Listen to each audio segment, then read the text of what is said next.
ladies and gentlemen. Welcome back to the Wrestling Rundown. Oh, we're doing that? Okay. Welcome to 2016. Welcome to the first video from the Wrestling Rundown of 2016. Is the first Smackdown Rundown of 2016. But we're going to be starting 2016 by talking about the last thing that happened in 2015. So, this is the transition video. This is Smackdown Rundown. Hey.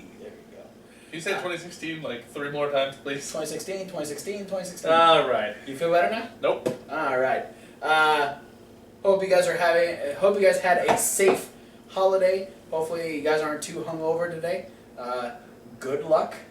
And we're gonna talk about SmackDown. What matches happened? We had Kalisto and the Dudley Boys defeat the New Day. Say what? We had Tyler Breeze defeat Goldust. We had the Wyatt family defeat the Usos. Team Bella defeated Team Bad. Oh my. Dolph Ziggler defeated Bo Dallas. And The Shield defeated Sheamus and Kevin Owens. The Shield? Yeah. And Seth Rollins?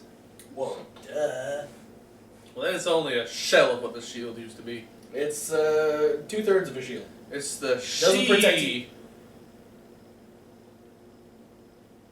We open up with the New Day doing... Or is it Ild? Or is it the Post down in the comments. Shield. If it's 2/3, each one of them has 2 letters. Okay. It's either the she, the Ild, or the Shield. I just want to know who went with what letters. Oh, there's 5 letters. No, there's 6 letters. Yeah, I know what I'm talking about. There's sh, e, or old. Yeah. They're Schuld. Schuld. Oh, Seth Rollins. The Schuld. Seth Rollins was the vowels of the group. He was the e. That makes sense. Anyway, this is getting weird. No, it ain't. We open up with the New Day, talking some trash, telling the WWE Universe that they've made New Year's resolutions for us. Saying that, Oh, yeah. yeah, saying that, People don't need to be booty anymore. yeah, that we need to wake up every day with a spring in our booty. A song in our heart. Song in our heart. We need to be writing stuff down. New Day Journal. Yeah, in a New Day journal. Everybody needs to be wearing glasses and Hearing aids, even children, because we all need to listen to what the New Day says. And see everything they do. And the song that we need to have in our hearts is New Day Rocks. New Day Rocks. But then Kalisto and Sin Cara would come out. Sin Cara would actually challenge the New Day to a tag team match. I was kind of hoping that they were going to do it. Like, it would have been... I knew it wasn't going to happen. It would have been awesome if, like, oh yeah, it was a dislocated shoulder, but it's, like, totally fine now, and, like, Sin Cara's able to just get back in the ring. Obviously, that didn't happen. But the Lucha Dragons had some friends. They had Bubba Ray and Devon with a Happy New Year table. The Doodleys. The Doodleys and Kalisto. The Doodleys and Kalisto. They had really good chemistry for... They did. For, like, the first time they teamed up. It's like teaming with Spike for the Dudley Boys. It was another little dude. This guy just happened to be Mexican. Yes. No, it worked out pretty well for them.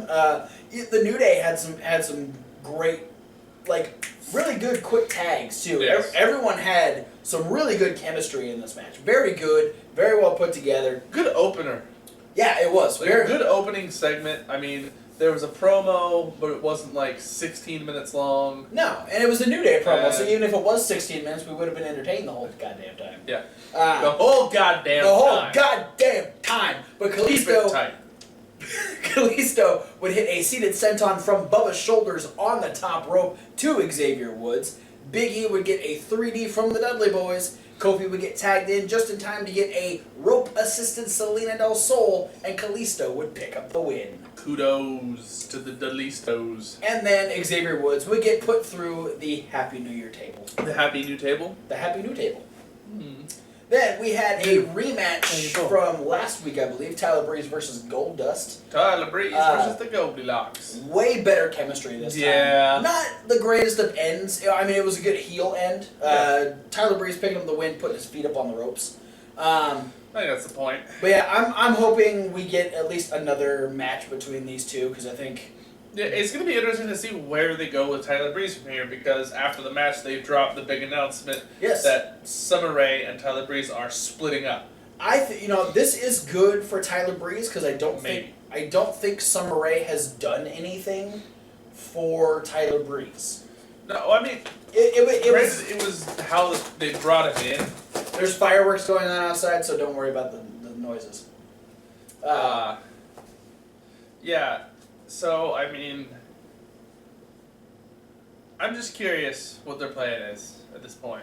I think it's good. I think it's good for Tyler Breeze. I don't think it's going to do anything for Summer Rae unless she's been working on her in-ring stuff and she's going to start having matches. Yeah. I mean, that could be one thing, but I don't know. Let's wait and see. We had a little backstage segment where Bo was going around getting everyone's revolutions. Yeah, the New Year's revolutions. Telling Curtis Axel that he needs to start by putting on deodorant every day in 2016. But yeah. By the way, Curtis Axel, good New Year's revolution. Yeah. That he's gonna get into the Royal Rumble this year and not get eliminated again, and be in the Royal Rumble for 2 full years running. The fact... And face the champion at WrestleMania. The fact, like, we talked... You, me, Thomas, we've all talked about through this year. If he can keep that going through the Royal Rumble this year, it would be fantastic. The fact that he had to unfortunately drop the Axelmania thing. This is great. I feel like you're totally heartbroken over that. Oh, totally. Hey, I was into Axelmania towards the end, and towards the beginning.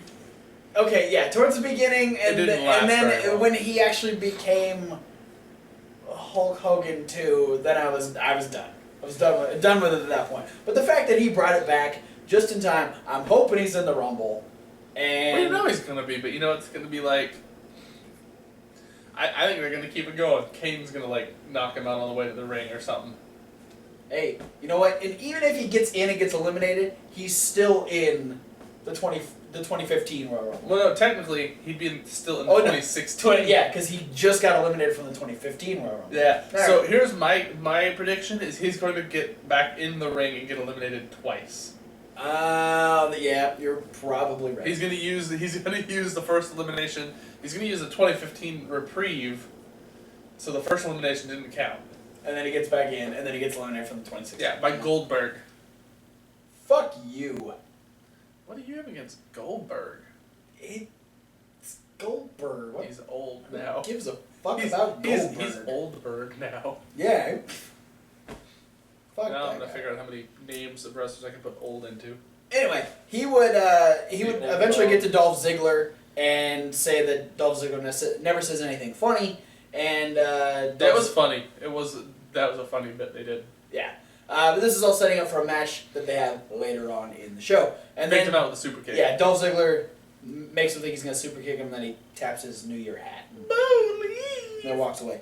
The Wyatt family beat the Usos pretty quick. It was Luke Harper and Braun Strowman with Eric Rowan on the outside. So Bray Wyatt. Little disappointed that it wasn't Harper and Rowan. Really? Yeah, just because Harper and Rowan and the Usos put on fucking epic matches. True. I mean, they have a lot of history. When they had their first run as a feud with each other. Yeah. They were putting on really good matches. Strowman still isn't that. Ironically, he's not that strong of a wrestler yet. No, I mean he's just the imposing force. That's all he is. Yeah, and because of the fact that they're not really doing anything with it, it's starting to get old. Yeah. It's starting to get stale because it's not being used as look at Strowman, he just helped Bray Wyatt beat Brock Lesnar, or he just helped Bray Wyatt beat the Big Show. See, it's this is the problem with the Wyatt family is they don't have anything continuous for them to go for. There's no reoccurring, they did the ECW thing, and they beat them 4 times, and that's just to make up for the fact that they got destroyed by the Brothers of Destruction, and now they're moving on to something else. I'm sure this is I'm sure we're building up for Bray Wyatt to announce he's going to be in the Rumble or something. But yeah, I mean, yeah, Braun ends up picking up the win by choking out Jey Uso. Gets hit with the super kick. Twice. Rowan gets super kicked off the apron. I don't know. Harper got taken out by an Uso dive, I think. And then they did the whole off the ropes blind tag dive, so that's when Jay came in and started throwing kicks. Yeah, Jay hit the first super kick and it just kind of like knocks Strowman back for a second. He gets up, ends up catching the second one, and chokes Jay out for the win. And then we had our Divas tag match, Team Bella versus Team Bad. Not a bad match. No Sasha in Team Bad's corner, just Naomi and Tamina. And no Nikki, but we knew that was because she's injured and on the shelf now. I'm okay with that. No, this was a good match though. I mean, just for the fact that it was just kind of like, hey, here's a Divas match.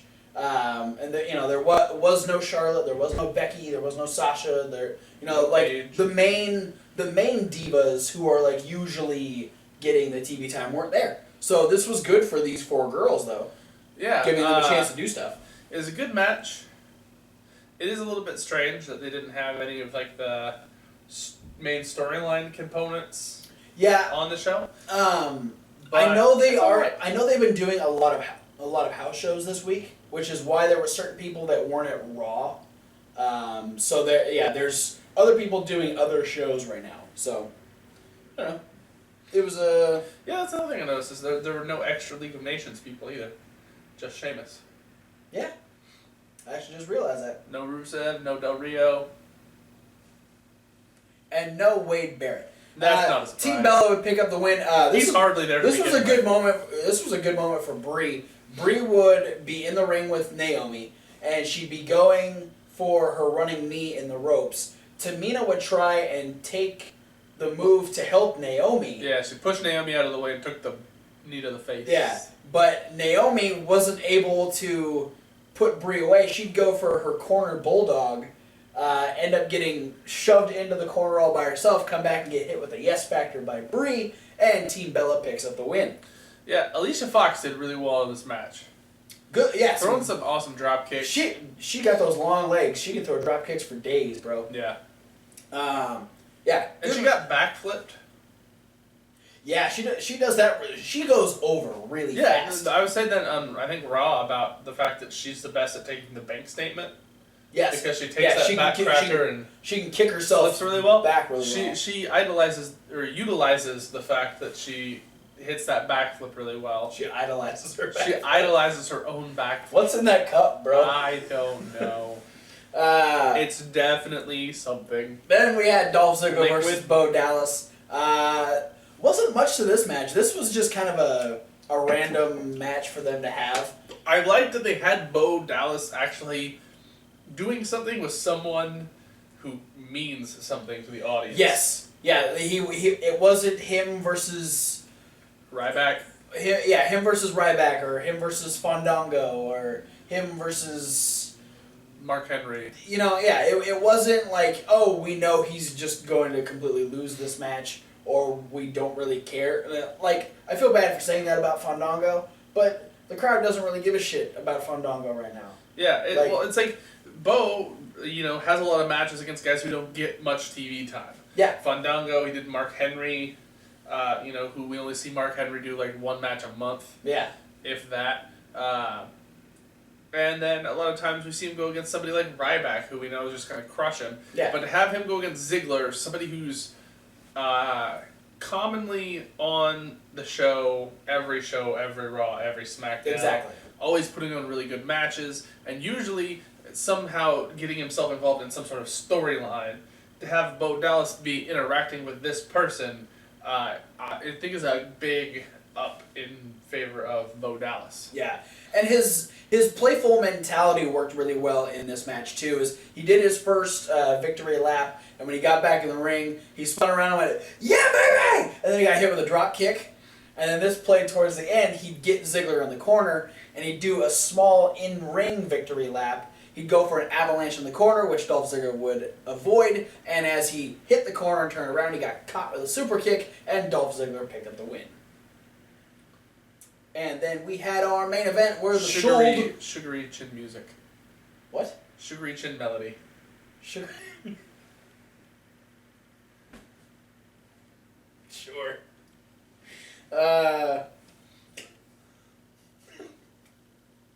The fact that he's doing like the 80s gimmick, I want to call it like pour some sugar on my face or something. I don't know. You want Dolph Ziggler to put his sugar on your face? No. That's what you just said. Dolph. He's single. Well, Man Crush Monday this week. Anyway, our main event, we had the champion Schuld. Is that what we're calling him? The Schuld? Yeah. Dean Ambrose That's what and you're calling him. Roman Reigns. That's what you called them. No, I was calling him the She. Okay, the She. They went against Sheamus and Owens because they're opponents. The extended league, the League of Extended Nations. Yeah, it's the Canada's like he's like the second cousin twice removed. That's why Del Rio wasn't there. Del Rio, after that whole thing with Owens. Yeah, when he heard that Sheamus was going to be teaming with Owens, he's like, "Fuck it, I'm not going to be at SmackDown." I hate Canada.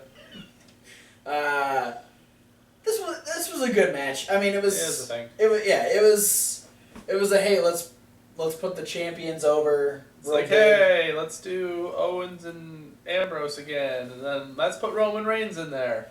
This was to build tension with the fact that we know that Sheamus is getting his rematch on Raw with Vince being the special referee. And we know there's a lot of tension build up between Owens and Ambrose. So yeah, it was just a like, hey, remember these two storylines that we keep doing every night, every week? They're still going. And now wait, are you telling me? Yes, I am telling you that. Dean Ambrose and Kevin Owens still dislike each other? No, they're a tag team now. And Roman Reigns and Sheamus are still feuding for what the fuck ever reason? No, Roman Reigns joined the League of Nations. What nation is he from? Samoa. But he's from American Samoa. It's still Samoa. Oh, he's infiltrating. Fucking backstabbing. Roman Reigns would be going for the win. He'd be going for a spear on Sheamus. But Kevin Owens would trip him up in the corner and crotch him on the post, getting a disqualification. Dick move, bro. Literally. Getting a disqualification on Sheamus and Kevin Owens. Owens would try to recreate Monday Night Raw by trying to powerbomb Dean Ambrose through the announce table again. And calling Booker T Michael Cole. Did he really? No. Oh. I thought he did. I was like, that would have been great. But no. No. He would have called Booker T JBL. Probably. But he made the mistake of telling Sheamus to pick up Roman Reigns and make him watch, which you don't pick up Roman Reigns and expect him not to fight back because he elbowed Sheamus in the face, then he got up on the table, and then he punched Owens in the face, and then Ambrose shoved Sheamus into the post, and then he came back and he got speared, and Roman Reigns and Dean Ambrose look awesome at the end of the show. Woo.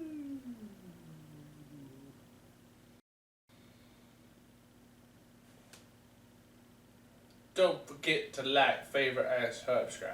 You didn't even thank them for watching. That's your job. Thanks for watching. Now do all those things I just said before he said that thing. And then click the links down in the description for all sorts of ways to contact us. Whether it's Facebook, or Twitter, or Tumblr, or Instagram, or Reddit, or emails, or you can listen to the podcast. Yeah, if you want us to go directly into your ear holes, no visual necessary. We had a lot of people listen to the podcast last week, and that was awesome.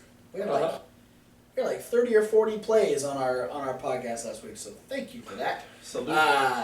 Yeah, and for those of you listening to the podcast, if you want to check out the YouTube, check out the description of your podcast because it's down there. There's a link to the YouTube where you can see pictures. You can see our setup here. We got Rey Mysterio dancing on top of a scaffold. Or whatever this... What do you fucking call that? They call it the Money in the Bank playset. Alright. I kind of wish the Money in the Bank thing had these cool... He's dancing on that thing. But you only get that on YouTube, so check it out. And Be sure to check out that playlist. It's up there. See, if you're listening to the podcast, you don't get a playlist. Oh, poor podcast. You just gotta wait for the next podcast to go. Poor podcast people are playlistless. So, for those of you watching on YouTube, there's a Raw review and a Man Week wrap up. Meh. And coming up next, we'll have some indie news, and I believe you have a breaking news story for indie news. There's just a quick change to the Pro Wrestling Guerrilla card of the live show they've got going on this weekend. Angelico is injured. He had suffered a knee injury. He's scheduled to take on Cage, and he will be replaced by Chris Dickinson. Dirty Daddy. So that should be a much more hard-hitting match. Fuck out of each other. Yeah. Those are some really rough dudes going at each other. I mean, I think that's probably better for Angelico because he doesn't have to worry about getting his ass kicked by Cage. Yeah. So yeah, that'll be interesting. We'll be having the results for that show and Ring of Honor coming up this weekend. Or no, not this weekend. We'll be recording this weekend. It'll be this coming Monday. So be sure to check that out. So for those of you listening to the podcast, Monday, that's when you get it. You get the podcast on Monday. Thanks for watching. Hope you had a good New Year. Hope you drank that whole thing? No, just a little bit in there. Oh, okay. Alcoholic. Thanks for watching all of our stuff, listening to all of our stuff in 2015, and we hope you keep doing the same thing this year in 2016, and we'll see you at whatever video you decide to watch next. Let me tell you something about Sheamus. All right, we don't need to go. Fuck Sheamus. That's. Bye, guys.